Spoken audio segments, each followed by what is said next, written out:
बरपदर गाँव में जल संकट टंका दे पानी किणुछंती लोके। राज्य में खरा और ताती बढ़िबा सांगकु ग्रामांचल में जलाभाव स्थिति बेस संगीन हेबारे लागिछि। सोहेला ब्लॉक सालेपाली पंचायत अंतर्गत बरपदर ग्राम में एबे जल संकट उग्र रूप धारण करिछि। सरकारक घर घर को नल जल योजना एठारे केवल प्रहसन पालटिछि। गाँव में बिछा जाइथिले मध्य पानी टांकी दीर्घ वर्ष हेब अर्धनिर्मित होई पड़ी रहिथिबारु जल जोगाण संपूर्ण फेल मारिछि।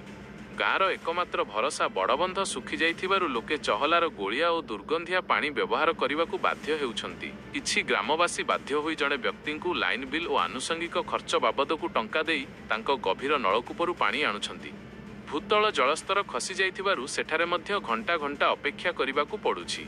गृहिणी माने प्रचंड खरारे बहुदूरे बिल मझिरे थिबारु मुंडरे माठिया टेकी पानी बहुछंती। ग्रामवासी अभियोग अनुजाई दीर्घ 10 वर्ष है सेमाने एही समस्या भोगुछंती। सरपंचक ठारू आरंभ करी जिला प्रशासन पर्यंत समस्त गुहारी कले मध्य केवल प्रतिश्रुति मिलुछि।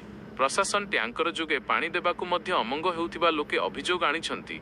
तेबे खबर माध्यम दृष्टि आकर्षण पर एही प्रतिश्रुति केबे पूरण हेउछि एवं लोकंक पानी समस्या केबे दूर हेउछि ताहा देखिबाकू बाकी रहिला।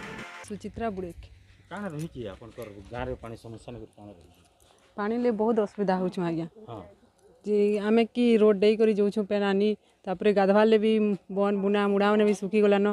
तापरे आमे गुटे बोरिंग टे से मांगर बननु गेनी कर नेसु आउ से पेन न गासु समस्ते पड़ाय पानी घिनु जो। हां केनदा हिसाब रे घिनसन आज्ञा एटा 2 मास लाई लाइन बिल देसु आज्ञा। हां घर को अंदा चंदा उखरे करी। हां आउ परसन आज्ञा पेन भी बिजू एक्सप्रेस रोड देई करी जेस के हम एंदा एटा समस्या हे गलानो 10-12 बरस आज्ञा।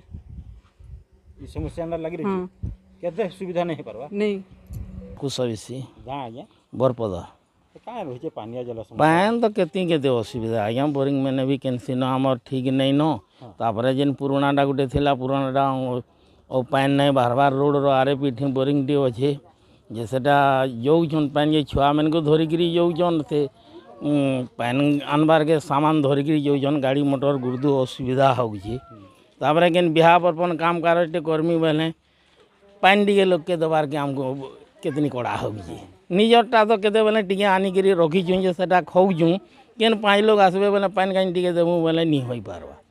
तो ई निकरी प्रशासन के जनै छन? हाँ आज्ञा बस्ती वाले तो जाइथिबे नि आउ जाइछुं बोलिकी कहूतिले आमे तो सिने नहीं जाई। बस्ती वाले जाइछन जनैछन सप्लाई पान दबा बोलिकी जेन कहूछन जे सेटा तो नहीं हबार। पानी असुविधा आमर गाँव बहुत होछे। गाधबार के खेबार के गाधी जाऊँ जे मुड़ा मुड़ी सब सुखी गलान। बोरिंग गुटे न गासुँ बोरिंग रो पेन भी सुखी गलान। खेबारटा भी मारी गले भी पेन नहीं बाहरिबा। खेबार पेन भी बहुत असुविधा। रोड रास्ता डेगी करी जासुँ गाँव वाले जैसन जे किसी सुविधा नहीं पारबा।